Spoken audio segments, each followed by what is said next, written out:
आबदोस को अचानक एक जोरदार झटका लगा तो बिस्तर पर आंखें बंद किए हुए इमरान ने आंखें खोल दी। उसके चेहरे पर इत्मीनान भरी मुस्कुराहट उभर आई, क्योंकि झटका लगने के बाद आबदोस की मुसलसल लर्जिश बता रही थी कि आबदोस की L30 रेस से जामिद शुदा मशीनरी दोबारा चालू हो गई है। आबदोस चल पड़ी है इमरान, जूलिया की मसरत से चीखती हुई आवाज सुनाई दी और दूसरे लम्हे जूलिया समेत उसके कई साथी अंदर दाखिल हो गए। उन सब के चेहरों पर मसरत और इत्मीनान के मिले जुले तासुरात नुमाया थे। हाँ, मैंने महसूस कर लिया है और ये अच्छा हुआ है, वरना ऑक्सीजन की कमी हमें ले बैठती, इमरान ने इस बार उठकर बैठते हुए कहा और सबने सर हिला दिए। इमरान साहब, मुबारक हो, आपका आइडिया बिल्कुल दुरुस्त साबित हुआ है। इमरजेंसी बैटरियां वाकई ओवरचार्ज हो चुकी थी, इसलिए मामूली सी कोशिश से वो काम करने लग गई। उसी लम्हे कैप्टन नासिर की मसरत से कपकपाती हुई आवाज़ सुनाई दी और इमरान ने सर हिला दिया। मैं अब इस क्रीम मेकअप से फरागत हासिल कर ही लूँ तो अच्छा है, इसके बाद कोई प्रोग्राम बनाते हैं। इस दौरान तुम आबदोस को ऊपर ले चलो और ये मालूम करो कि हम किस इलाके में हैं और ग्रेट बॉल से हमारा फासला कितना है। इमरान ने बिस्तर से नीचे टांगे लटकाकर उठते हुए कहा। ओ, मगर आपकी खाल तो अभी तक जली हुई होगी, ये क्रीम तो सिर्फ तकलीफ दूर करने के लिए थी, कैप्टन नासिर ने उसे उठते देखकर तशवीश भरे लहजे में कहा। अब नई खाल एक आध घंटे में तो पैदा होने से रही, इसलिए फिलहाल जली हुई खाल को ही कबूल करना पड़ेगा। वैसे मेरे पास वो दवा मौजूद है जिससे जली हुई खाल के टिश्यू तेजी से दोबारा बनने लग जाते हैं। इस तरह यही पुरानी खाली ड्राई क्लीन हो जाएगी। वरना तो वाकई तनवीर का फिक्रा दुरुस्त था कि मैंने कैचली बदल ली है, इमरान ने मुस्कुराते हुए जवाब दिया। ओ, तुम्हारी यही खाल दुरुस्त हो जाएगी? जूलिया ने चौंक कर पूछा। हाँ, मैंने खासतौर पर आबदोस में इस दवा की भारी मिकदार रखवा दी थी, क्योंकि मुझे मालूम था कि आदमी को अपनी ही खाल में मस्त रहना चाहिए, दूसरी खाल न जाने मस्त रहने दे या बदमस्त कर दे, इमरान ने उठकर खड़े होते हुए कहा और इस बार जूलिया भी हंस पड़ी और उसके साथ ही दूसरे भी हंस पड़े। इमरान आहिस्ता आहिस्ता कदम उठाता आगे बढ़ा और फिर कमरे से बाहर निकलकर वो ड्रेसिंग रूम की तरफ बढ़ गया, जबकि बाकी सब लोग भी हंसते हुए उसके पीछे कमरे से बाहर निकल गए। तकरीबन आधे घंटे बाद जब इमरान ड्रेसिंग रूम से बाहर निकला तो उसका चेहरा देखा ना जा रहा था। उसके चेहरे, सर, गर्दन और जिस्म के वो हिस्से जो लिबास से बाहर थे बुरी तरह जख्मी और झुलसे हुए नजर आ रहे थे। ओ इमरान साहब, आपकी क्या हालत हो गई है, कैप्टन शकील ने अफसोस भरे लहजे में कहा, जबकि उसके साथ खड़ी हुई जूलिया की नजरों में गहरी हमदर्दी के आसार नुमाया थे। आईने में मुझे अपनी जो शक्ल नजर आई है उसके बाद तो जाहिर है मेरा वो इकलौता स्कोप भी खत्म हो गया है। बहरहाल जो अल्लाह की मर्जी, मैं तो उसकी मर्जी पर ही राजी हूँ, इमरान ने शरारत भरी नजरों से जूलिया और तनवीर की तरफ देखते हुए कहा। लेकिन तनवीर की आंखों में मसरत की बजाय अफसोस के आसार नुमाया थे। तुम मेकअप के माहिर हो, मेकअप भी तो कर सकते थे, खौमखा ये बदवजह सी खाल लिए बाहर आ गए, तनवीर ने बुरा सा मुंह बनाते हुए कहा। क्या जरूरत है मेकअप की, इस हालत में ये पहले से ज्यादा अच्छा लग रहा है, जूलिया ने तनकदार लहजे में कहा और इमरान बेख्तियार मुस्कुरा दिया। वो जूलिया की नफ्सियात को अच्छी तरह समझता था, इसलिए उसे इससे इस फिक्रे की ही तवक्का थी। मैं इसलिए नहीं कह रहा, मैं तो आम सी बात कर रहा हूँ, तनवीर ने जवाब दिया। ये बात मुझे भी मालूम है तनवीर कि मैं मेकअप कर सकता हूँ, लेकिन इस तरह तो मेरे जख्म कभी मुंमिल ना हो सकते। मैंने उन पर दवा लगा दी है और दवा उस वक्त असर करती है जब उसे हवा लगती रहे। दवा इस कदर असरदार है कि ज़्यादा से ज़्यादा 12-13 घंटों के बाद ये जख्मों के निशानात भी ख़त्म हो जाएंगे और खाल भी अब से ज़्यादा तंदुरुस्त हो जाएगी। बाकी रहे बाल वगैरह तो वो ज़ाहिर अपने वक्त पर ही आएंगे। क्यों जूलिया, बाल बच्चे तो वक्त पर ही आते हैं जो वक्त कुदरत ने मुकर्रर कर रखा है। इमरान संजीदगी से बात करते करते एक बार फिर पटरी बदल गया। शट अप, जूलिया ने शर्माए हुए अंदाज में मुंह दूसरी तरफ करते हुए कहा और इमरान मुस्कुराता हुआ आबदोस के ऑपरेशन रूम की तरफ बढ़ गया जहां कैप्टन नासिर मौजूद था। ओ इमरान साहब, आइए, आबदोस अब समंदर की सतह से थोड़ी गहराई में है और मैंने मालूम कर लिया है ग्रेट बॉल वाला इलाका यहाँ से काफ़ी दूर है। इस धक्के ने हमें जीको घास वाले हिस्से से कम 7-8 किलोमीटर दूर फेंक दिया है, कैप्टन नासिर ने इमरान को ऑपरेशन रूम में दाखिल होते हुए देखकर कहा। ठीक है, अब तुम पहले आबदोस में मौजूद तमाम मशीनरी को अच्छी तरह चेक कर लो। अब वो ग्रेट बॉल में घुसने वाली लॉन्च तो बहरहाल ख़त्म हो गई है, अब कोई और तरीका इस्तेमाल करना पड़ेगा, इमरान ने सर हिलाते हुए जवाब दिया और कैप्टन नासिर के साथ वाली सीट पर बैठ गया। उसी लम्हे सामने मौजूद एक मशीन की साइड से एक आवाज़ उभरी। हेलो कैप्टन, मैं अरशद बोल रहा हूँ मशीन रूम से। बोलने वाले के लहजे में हल्का सा जोश नुमाया था। ओ यस अरशद, क्या बात है, कैप्टन नासिर ने हाथ बढ़ाकर मशीन का एक बटन दबाते हुए कहा। सर, LST मशीन ने ऑन होने के बाद एक फिल्म बनाई है, मैं उसे चेक कर रहा था कि उसकी फोटोग्राफी का मुझे इल्म हुआ है। इसमें एक आबदोस की फिल्म है जो हमसे खासी फासले पर मौजूद थी, राशिद ने तेज लहजे में कहा और कैप्टन नासिर के साथ साथ इमरान भी सब कैप्टन राशिद की बात सुनकर बुरी तरह चौंक पड़ा। दोस्तों, ग्रेट विक्ट्री की कहानी जारी रहेगी, लेकिन उससे पहले अगर आप हमारे चैनल पर नए हैं या अब तक आपने हमारे चैनल को सब्सक्राइब नहीं किया है तो चैनल को सब्सक्राइब करें और वीडियो को लाइक करें। शुक्रिया। हेलो सब कैप्टन राशिद, मैं इमरान बोल रहा हूँ। इमरान ने जल्दी से कहा। Yes sir. मशीन में से सब कैप्टन राशिद की मुअद्दिबाना आवाज़ सुनाई दी। वो फिल्म तुम हमें यहाँ ऑपरेशन रूम में दिखा सकते हो? इमरान ने पूछा। यस सर, मैं उससे कनेक्ट करके चलाता हूँ, आप मेन फेस की स्क्रीन पर देख लें। सब कैप्टन राशिद की आवाज़ सुनाई दी। जल्दी कनेक्ट करो क्योंकि ये बेहद अहम मसला है, इमरान ने कहा। सिर्फ चंद मिनट लगेंगे सर, राशिद ने जवाब दिया और उसके साथ ही मशीन का वो बल्ब बुझ गया जो राशिद की कॉल आते ही जल पड़ा था। ये कैसी आबदोस हो सकती है इमरान साहब? कैप्टन नासिर ने हाथ बढ़ाकर बटन ऑफ करते हुए कहा। इसलिए तो फिल्म देख रहा हूँ, इमरान ने जवाब दिया। और फिर थोड़ी देर बाद मेन फेस की बड़ी सी स्क्रीन एक धमाके से रोशन हो गई और इमरान और कैप्टन नासिर दोनों की नजरें उस पर जम गई। स्क्रीन पर पहले चंद लम्हे तो धमाके से होते रहे और आड़ी तिरछी लकीरें दौड़ती रही। फिर एक धमाके के बाद उस पर एक मंजर उभर आया। मंजर में समंदर का पानी नजर आ रहा था जिसमें एक मखसूस साख्त की आबदोस मौजूद थी। इमरान की नजरें आबदोस पर जमी हुई थी। आबदोस आहिस्ता आहिस्ता क्लोजअप में आती जा रही थी और फिर मुकम्मल तौर पर जब वो स्क्रीन पर फैल गई तो एक बार फिर धमाके से मंजर बदला और दूसरे लम्हे इमरान बुरी तरह चौंक पड़ा। स्क्रीन पर उस आबदोस के ऑपरेशन रूम का मंजर नजर आ रहा था और उसके साथ ही एक आवाज मेन फेस मशीन से बरामद हुई। बॉस बॉस, उस आबदोस की मशीनरी चालू हो गई है, मशीन ने सिग्नल देने शुरू कर दिए हैं, बोलने वाला चीख कर बोल रहा था। ओ, इसी वजह से चेकिंग मशीन के रेस का असर खत्म हो गया है। इसका मतलब है कि उस आबदोस में जदीद तरीन मशीनरी फिट है। कैप्टन डिक्सन, आबदोस को फौरन वापस ग्रेट बॉल ले चलो, मैं बॉस डोचे को मुकम्मल रिपोर्ट देना चाहता हूँ। एक और आवाज़ सुनाई दी और इस बार स्क्रीन पर बैठे हुए एक नौजवान के लब हिले थे। अगर आप कहें तो इस पर फायर ना खोल दिया जाए, स्पेशल आबदोस में इंतहाई ताकतवर हमलावर मशीनरी मौजूद है। दूसरे आदमी के लब हिले और आवाज़ मेन फेस की मशीनरी से बरामद हुई। अहमक हो गए हो, सुनी नहीं तुमने उनकी बातें? हमारा खौफनाक तरीन रेड मिसाइल उनका कुछ नहीं बिगाड़ सका, तो ये छोटे मोटे हरबे उनका क्या बिगाड़ लेंगे? चलो वापस, ये अहम मसला है। बॉस भी किसी इमरान का नाम ले रहा था और यहाँ भी इमरान मौजूद है। अब बॉस डोचे ही इसके बारे में कोई हतमी फैसला कर सकता है। पहले आदमी की सख्त और तहकुमाना आवाज़ सुनाई दी और दूसरे आदमी जो यकीनन आबदोस का कप्तान था सर हिलाते हुए सामने मौजूद मशीन पर झुक गया। इसके बाद मंजर आहिस्ता आहिस्ता फेड ऑफ होना शुरू हो गया और फिर अंदरूनी मंजर की बजाय आबदोस स्क्रीन पर दूर जाती नजर आई और चंद लम्हों बाद आबदोस की बजाय समंदर का पानी नजर आने लग गया। उसके साथ ही स्क्रीन साफ हो गई। बड़ा काम दिखाया है हमारी एसएसटी मशीन ने, बड़ी कारआमद मालूमात मिली है, इमरान ने होठ चबाते हुए कहा। इस गुफ्तगू से तो जाहिर होता है कि उन्होंने भी हमारी आबदोस को बिल्कुल इसी तरह चेक किया है जिस तरह हमने उन्हें चेक किया है, और ना सिर्फ चेक किया है बल्कि हमारी गुफ्तगू भी सुनी है, कैप्टन नासिर अली ने कहा। हाँ, लेकिन उनके पास कोई कम ताकत की मशीन है जो एसएसटी मशीन ऑन होते ही बंद हो गई है, इसलिए बात की बातें वो अपने तौर पर करते रहे हैं। अलबत्ता उन्हें हमारी आबदोस की मशीनरी चालू हो जाने का इल्म हो गया है, इमरान ने कहा और सीट से उठ खड़ा हुआ। अब क्या हुक्म है? कैप्टन नासिर ने उसे उठते देखकर कहा। यहाँ से करीब तरीन जजीरा कौन सा है? इमरान ने चंद लम्हे खामोश रहने के बाद कहा। जजीरा? किस जजीरे के बारे में पूछ रहे हैं आप?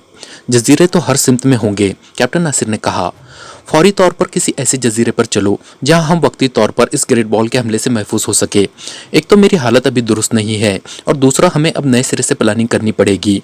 मुझे मालूम हो गया है कि डोचे इस ग्रेट बॉल का बॉस है और मैं डोचे को अच्छी तरह जानता हूँ। वो बेहद ज़हीन, चालाक और शातिर आदमी है, इसलिए अब अंधाधुंध ग्रेट बॉल में घुसने का कोई फ़ायदा ना होगा। वो भी मुझे अच्छी तरह जानता है, इसलिए वो फौरी तौर पर इंतहाई खौफनाक हमला करने से ना चूकेगा। पहले भी शायद उसने मेरी ही वजह से आबदोस और लॉन्च पर रेड मिसाइल फायर कर दिया था जो एटॉमिक मिसाइल ही की एक किस्म है। और हाँ, वो नाकारा लॉन्च जो हुक थी आबदोस के साथ, उसका क्या हुआ? क्या वैसे ही हुक है? इमरान ने आखिर में चौंक कर पूछा। ओह, मैं आपको बताना भूल गया था, वो तो मैंने पहले ही अलहदा कर दी थी क्योंकि उसकी मशीनरी मुकम्मल तौर पर जल चुकी है और फिर उसका स्पेशल हिस्सा भी रेड मिसाइल की जिद में आकर गायब हो चुका था, इसलिए उसे साथ घसीटना फजूल था। वो वहीं समंदर की तह में पड़ी होगी, कैप्टन नासिर ने जवाब दिया। ठीक है, मैं भी यही चाहता था। फिर कौन से जजीरे का रुख करोगे? इमरान ने सर हिलाते हुए पूछा। जजीरा आर्शिया मुनासिब रहेगा, यहाँ से नज़दीक भी है और हर लिहाज से महफूज भी। बहुत बड़ा जजीरा है, जदीद तरीन रियासत है और आबादी भी कसीर है, इसलिए वहाँ हम वाकई महफूज रहेंगे। और फिर इस जजीरे की हुकूमत के पास वैसे बहरी फौज भी नहीं है कि वो हमारी आबदोश को चेक कर सके या हमारे लिए कोई परेशानी पैदा हो सके। कैप्टन नासिर ने जवाब देते हुए कहा, बिल्कुल ठीक है, आर्शिया दुरुस्त रहेगा, वहाँ मेरे वाकिफ भी हैं। ठीक है, काम हो जाएगा, अब जल्द अज जल्द वहाँ का रुख करो, मैं इतनी देर में अपने साथियों से अहम बातचीत कर लूँ। इमरान ने कैप्टन नासिर को आर्शिया जाने की इजाज़त देते हुए कहा और खुद कदम बढ़ाता ऑपरेशन रूम से बाहर की तरफ चल पड़ा। ओह वेरी बैड, तो ये वाकई इमरान था और रेड मिसाइल से बच भी गया, डोचे ने बुरी तरह होंठ चबाते हुए कहा और उसके साथ ही उसने वो ट्रांसमीटर ऑन कर दिया जिससे वो चीफ बॉस से गुफ्तगू कर सकता था। हेलो हेलो, डोचे calling from great ball, over, डोचे ने तेज तेज लहजे में कहना शुरू कर दिया। Yes, headquarter water power attending you, over. चंद लम्हों बाद ही दूसरी तरफ से एक भारी सी आवाज़ सुनाई दी। चीफ बॉस से बात कराओ, इट इज़ एमरजेंसी, ओवर, डोचे ने तेज लहजे में कहा। वेट करें, ओवर, दूसरी तरफ से कहा गया और डोचे सर हिलाता हुआ खामोश हो गया। Hello hello, chief boss attending, over. चंद लम्हों बाद ही ट्रांसमीटर से चीफ बॉस की मखसूस आवाज़ बरामद हुई। बॉस, मैं डोचे बोल रहा हूँ, ग्रेट बॉल से, ओवर, डोचे ने मुअद्दबाना लहजे में कहा। यस, क्या बात है? हेडक्वार्टर से मुझे बताया गया है कि इमरजेंसी कॉल है, ओवर, चीफ बॉस ने तेज लहजे में कहा। यस बॉस, आपके कहने पर मैंने स्पेशल आबदोस को चेकिंग के लिए जीको घास वाले किताब की तरफ भेजा था ताकि रेड मिसाइल के टारगेट का नतीजा तलाश किया जा सके, लेकिन जनाब उसकी वापसी पर मुझे जो रिपोर्ट मिली है वो इंतहाई तशवीशनाक है। स्पेशल आबदोस ने जीको घास से 7-8 किलोमीटर दूर समंदर की तह में एक आबदोस को चेक किया जिसकी मशीनरी जाम थी। फिर मखसूस मशीन ऑन करके जब उसकी अंदरूनी चेकिंग की गई तो पता चला कि उसके अंदर काफ़ी लोग मौजूद हैं। एक नौजवान बिस्तर पर लेटा हुआ था, उसके साथ एक स्विस नजाद औरत थी और 4 एशियाई मर्द थे। इस लेटे हुए नौजवान के पूरे जिस्म पर सुर्ख रंग की क्रीम लगी हुई थी, जबकि बाकी अफराद की पोजीशन भी बेहतर ना थी। सुर्ख रंग की क्रीम वाला आदमी अली इमरान था और उन्हें मालूम हो गया है कि उन पर रेड मिसाइल फायर हुआ है और यकीनन वो लोग इस मिसाइल की वजह से शदीद जख्मी हुए हैं या जल गए हैं। लेकिन अभी उनकी गुफ्तगू जारी थी कि हमारी चेकिंग मशीन खुद ब खुद ऑफ हो गई। उसके साथ ही सिग्नल मिला कि उनकी आबदोस की मशीनरी चालू हो गई है। चुनांचे स्पेशल आबदोस वापस आ गई है और उसकी रिपोर्ट मिलने पर मैं आपको कॉल कर रहा हूँ, ओवर, डोचे ने पूरी तफसील बताते हुए कहा। इसका मतलब है कि वो इमरान अपने साथियों समेत बजाय डाकर जजीरे पहुंचने के सीधा उस जगह पहुंचा है जहां तुम ग्रेट बॉल को हरकत देकर ले गए हो, ओवर। चीफ बॉस के लहजे में बेपनाह तशवीश थी। यस बॉस, अब तो ये बात क्लियर हो गई है, ओवर, डोचे ने जवाब दिया। इसका मतलब है कि उसके पास कोई ऐसा जरिया मौजूद है जिससे उसे ग्रेट बॉल की हरकत का पहले से इल्म हो गया है और फिर वो मुकाबले में ऐसी आबदोस ले आया है जिस पर रेड मिसाइल ने भी ज्यादा असर नहीं किया। ये तो इंतहाई तशवीशनाक खबर है, ओवर। चीफ बॉस के लहजे में पहले से कहीं ज्यादा परेशानी मौजूद थी।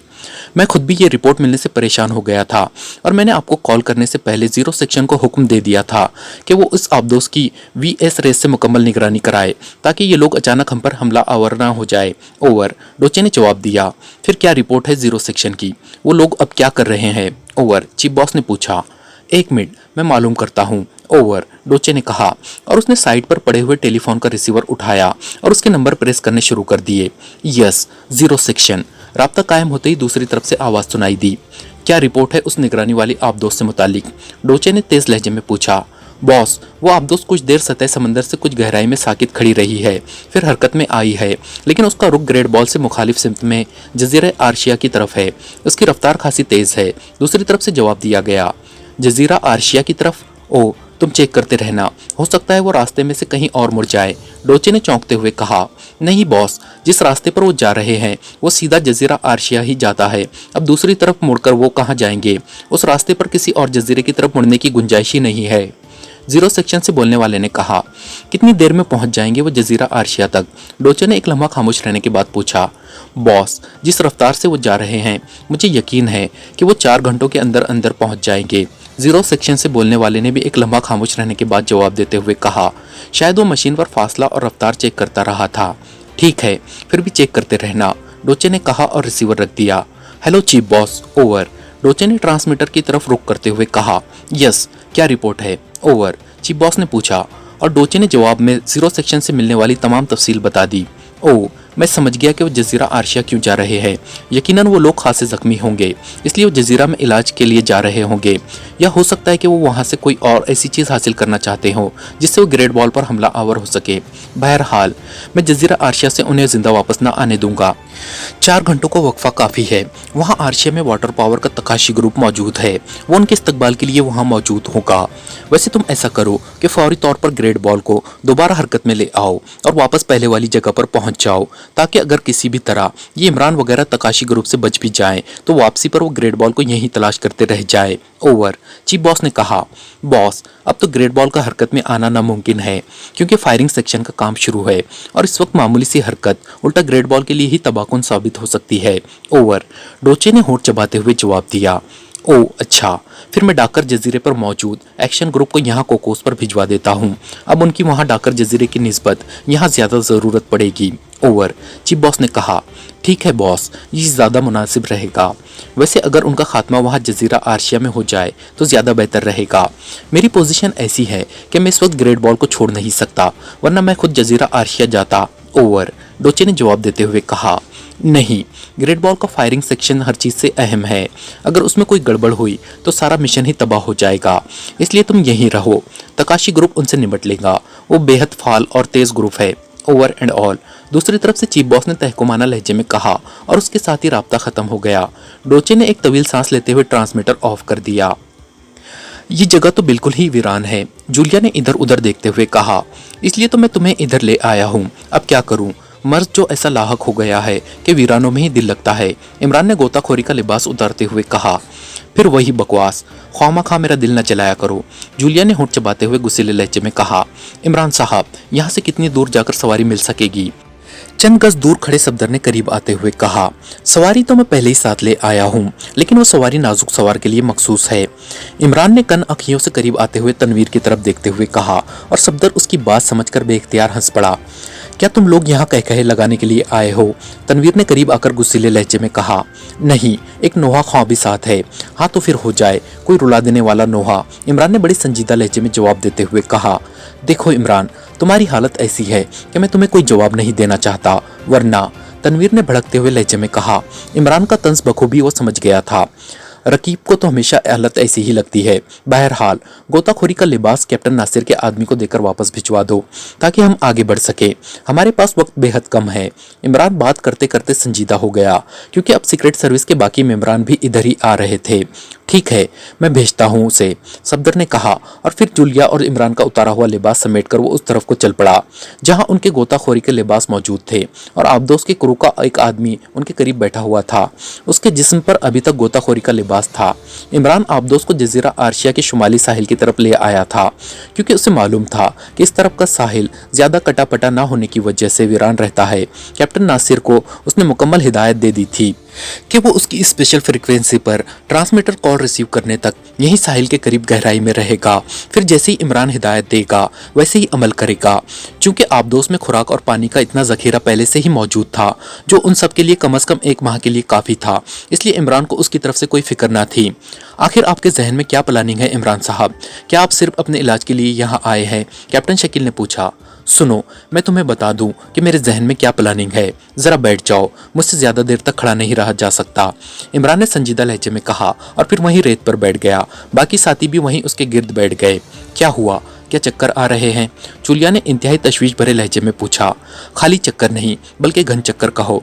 क्यों तनवीर, ये नाम दुरुस्त रहेगा तुम्हारा, इमरान ने मुस्कुराते हुए कहा। फिर वही बकवास, आखिर तुम्हारे दिमाग की कौन सी रग टेढ़ी है? सीधी बात तो करना जानते ही नहीं, तनवीर ने बुरा सा मुंह बनाते हुए कहा। टेढ़ी रग को टेढ़ी रग वाला ही पहचानता है तनवीर, इसलिए तो तुम मेरे वो रूसिया, वो क्या कहते हैं, रकाब, ओ सॉरी, बहरहाल छोड़ो, बस रूसिया ही काफ़ी है, इमरान ने मुस्कुराते हुए कहा और तनवीर बुरा सा मुंह बनाकर खामोश हो गया। अब तुम असल बात करो, क्या कहना चाहते थे? जूलिया ने गुस्सीले लहजे में कहा। कह दूं असल बात, लेकिन एक बात सोच लो, नकली ज़माना है, इसलिए तो नकली घी की मांग है। वैसे भी असली घी हजम नहीं होता। वो क्या मुहावरा कि उसे असली घी हजम नहीं होता? कौन सा जानवर है वो तनवीर? इमरान भला कहाँ बाज आने वाला था। मिस जूलिया, अगर आप हमें यहाँ इसकी बकवास सुनाने के लिए ले आई हैं तो फिर मैं वापस चला जाता हूँ, तनवीर ने इंतहाई गुस्सीले लहजे में कहा और एक झटके से उठ खड़ा हुआ। वो इमरान का मतलब समझ गया था, क्योंकि ये मुहावरा तो वो भी जानता था कि कुत्ते को असली घी हजम नहीं होता। बिल्कुल बिल्कुल, वापस चले जाओ। जमाना बदल गया है। पहले चुल्लू भर काफी रहता था, अब पूरा समंदर भी पूरा नहीं रहता, इमरान ने कहा। और उसके इस खूबसूरत फिक्रे पर बेख्तियार सब खिलखिलाकर हंस पड़े। इमरान साहब, क्या वाकई आपने यही साहिल पर बैठे रहना है? इस बार सिद्दीकी ने मुस्कुराते हुए कहा। नहीं, मेरी तरफ से तुम्हें रंबा संबा नाचने की भी इजाजत है, इमरान ने कहा। और एक बार फिर माहौल के कहो से गूंज उठा। अरे ये स्टेशन वैगन इधर कहाँ से आ रही है? अचानक चौहान की हैरत भरी आवाज सुनाई दी और सब चौंक कर उधर देखने लगे जिधर चौहान की नजरें जमी हुई थी। और वाकई उन्हें दूर से हिचकोली खाती एक बड़ी सी स्टेशन वैगन अपनी तरफ आती दिखाई दी। चलो, तनवीर की बजाय अल्लाह ताला ने दूसरी सवारी भेजवा दी है। ख्वामखा तकलीफ उठानी पड़ती तनवीर को, इमरान ने मुस्कुराते हुए कहा। क्या ये आपने मंगवाई है? सफदर ने हैरत भरे लहजे में कहा।